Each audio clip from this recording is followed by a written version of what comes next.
लो जी, अस्सलाम वालेकुम दोस्तों, क्या हाल है? सब ठीक ठाक होंगे। तो सीन कुछ ऐसे हैं कि मेरे साथ जो है ना इस टाइम लेजेंड सियालकोट के वन एंड ओनली जो है ना बाबा जी हैं। क्या बात, माशाल्लाह। और ये बाबा जी की साइकिल है वाइट कलर की, और हम दोनों चूंकि दोस्त हैं बहुत अच्छे, तो इसलिए मेरी भी जो है ना वाइट कलर की साइकिल है।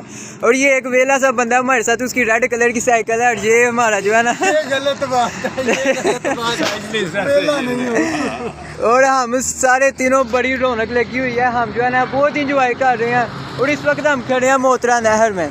तो पानी तो कम है, लेकिन ये है कि बेशक पानी कम है, लेकिन नहर के करीब जो ये नबादात और ये पौधे वगैरह है ना, ट्रैफिक भी नहीं होती, मज़ा बहुत आता है। और हम इस वक्त बहुत इंजॉय कर रहे हैं। तो बाबा जी, अब बाबा जी बोलेंगे। बाबा जी तुसी बोलो। अस्सलाम वालेकुम दोस्तों, बरखुरदार। सुबह हम वक्त पे शहर को क्रॉस करके रोड पे आ गए थे। हाँ जी, अल्हम्दुलिल्लाह। अल्हम्दुलिल्लाह। की से अरफान को लिया, कासिम को लिया, तो फिर हम नहर के करीब पहुंच गए हुए हैं। हाँ तो आप देखो जो अल्लाह को मंजूर है। हाँ अगर जी। वापसी पर आगे वक्त पे पहुंच गया फातिमा जनाब पार्क में भी हम तो हैं। इंशाअल्लाह ताला फिर इंशाअल्लाह। मुलाकात होगी। वो करना फिर कल के लिए कल के अल्लाह हाफिज़। अल्लाह हाफिज़, अल्लाह हाफिज़।